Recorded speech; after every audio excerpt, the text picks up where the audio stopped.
Okay, so we're going to look at how we can search or identify thesaurus terms in the Medline database. We're going to search using an example topic. So we're going to pretend that we're looking for articles around COPD, chronic obstructive pulmonary disease. So if I type in the term that I want to see if I can find a thesaurus term to, and if I tick the box map to thesaurus and then click on search, it takes me to a list of thesaurus terms it thinks I'm trying to find, and in this instance only one term has appeared. Is it the right term? Well, obviously it's the same. It is from here, but if I wasn't sure, if I clicked on the scope note, what I get is a definition of what this term is about and when this particular indexing term has been applied to the record. So anytime the authors or the indexers rather see any of these terms in an article, they will apply this this thesaurus term to the record. Okay, it's also a good way of picking up extra sort of free text terms to search on as well. So you found the term, you know it's the one you want. You've got a number of options now. You can select it, explode it, make it the major, and add subheadings. So if I just select, so you can see how we work through the process and what the differences are. What this means is that I'm going to pick up records within the Medline database that have this term and this term alone applied to it.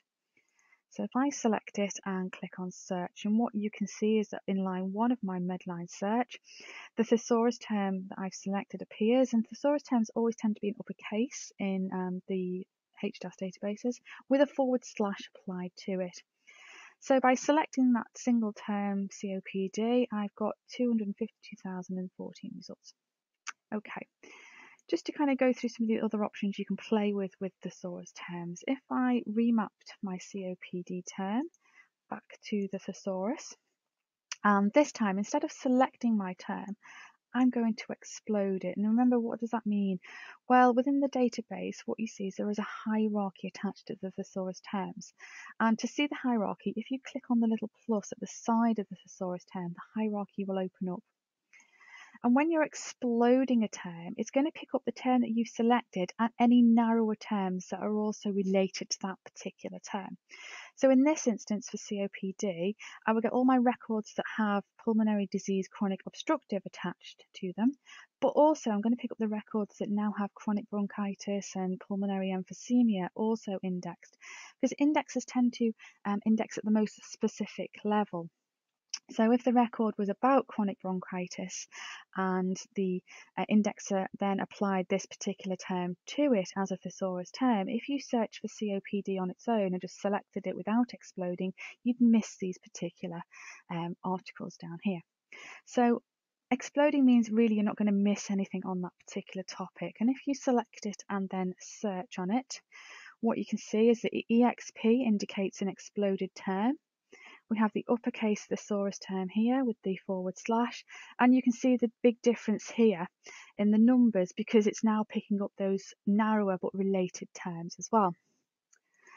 Okay, so now I'm just going to remap COPD to show you the major function as well.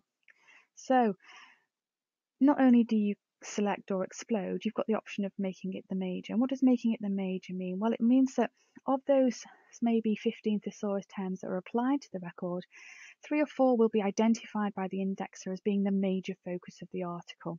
So this will be picked up. This is what you're picking up, what the indexers consider to be the major focus of the article. And it's a way really of narrowing down your search.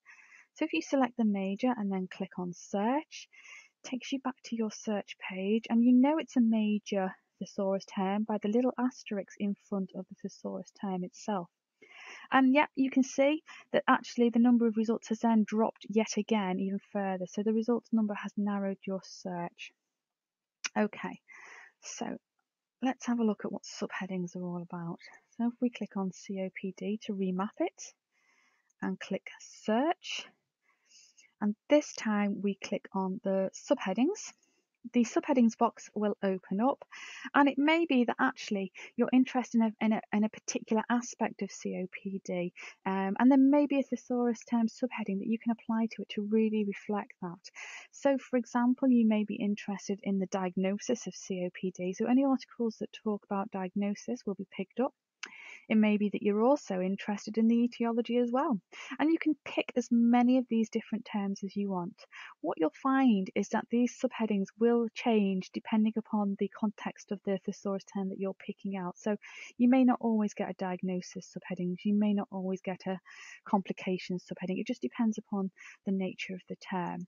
So if I, for example, choose diagnosis and click apply, and then I'm going to click on search, what I've done essentially is just select the term COPD, so I've not exploded it, I haven't made it the major, but this time I've applied a subheading on diagnosis, and you can see it really starts to narrow down your search.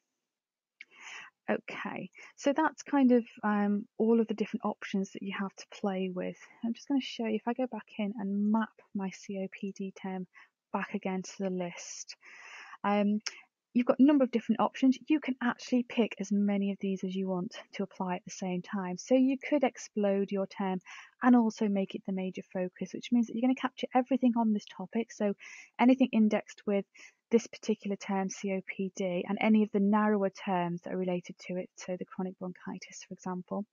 But they also have to be the major focus of the article.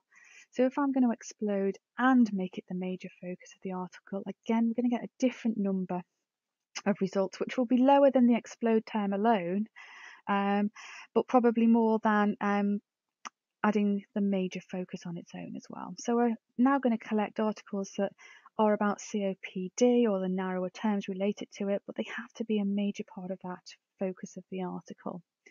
So you've got a number of different options to pick from and play with to kind of make your search as sensitive as it can be, to make sure you don't miss anything, so use the explode function, or to narrow your search down if you're getting too much, so you can apply the major focus. What you choose is entirely up to you, how you take it forward. Best practice is probably to have a go at exploding first to see what your results are, what your numbers are, because don't forget that when you start adding in other concepts to your search with and, you will narrow your topic down. And being big at this stage, when you're searching on single concepts, is probably a good thing because we don't want to miss anything. But then you can, have a play with it, and it might be that you explode to make sure you don't miss anything, but also add the major focus to make sure that actually what you are retrieving is the major part of your results.